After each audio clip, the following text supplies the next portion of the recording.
مرحبا يا أصدقائنا، جبنا لكم تحدي جديد خرافي. تحدي السرعة، راح نسأل بعض أسئلة واللي بيجاوب أسرع بياخذ نقطة.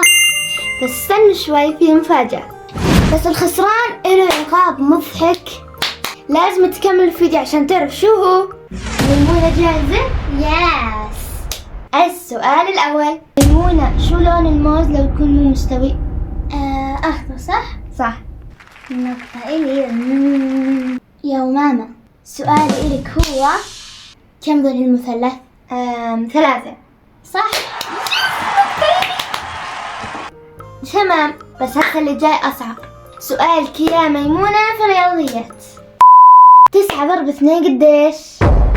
18 أكيد، يعني سهلة. نقطة لها. هيك صار 2-1. أنا 2 هي 1. وماما سؤالي هو ماما، كم عدد الكواكب تبعت المجموعة الشمسية؟ 9. غلط. طيب ماشي ميمون، أنا بفرجيك هسه. طيب إشي إله أسنان بس ما باكل، شو هو؟ مشت صح؟ صح. 1 يا الله أكبر، ما أفوز.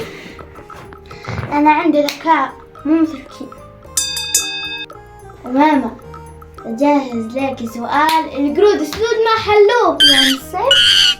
يا خرابي، إشي بنمشي عليه وهو ما بيمشي. الشارع. صح. أخيرا وصلت 2 بعد معاناة، بس على الأقل احمد ربك يا ماك. هسه أنا بفرجيكي. ماشي، سؤالي إلك يا ميمونة، مين هو أول نبي؟ أكيد سيدنا آدم عليه أفضل الصلاة والسلام. كيف؟ 4-2. استوعب. والآن المفاجأة الحلوة، أنا عندي سؤال بفوزني وبخسركي.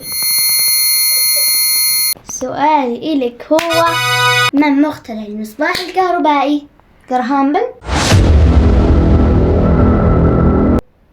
ليه تخوثي انتي؟ جراهام بيل اخترع التلفون. يعني غلط. يلا. طب مين اخترع المصباح الكهربائي؟ أديسون. أحسن. فضلت المريح. والآن بدنا نطبق عليها العقاب، خليكم معي سريع. يلا. بسم الله الرحمن الرحيم. كنت افتحي بقك. بسم الله. يلا بلاي. مرة ثانية أكل بصرة بالحياة. كمان. لا بدك تطبقي. يا ماما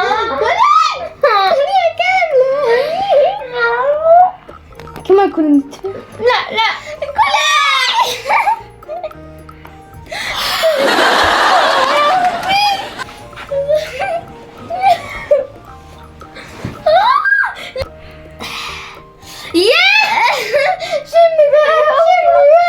كان تحدي ممتع صح؟ إذا عجبكم العقاب والتحدي تحطون لايك وتشيروا القناة واكتبوا لنا في التعليقات. وبس باي. كل شيء إلا هذا البصل التوكلي. لا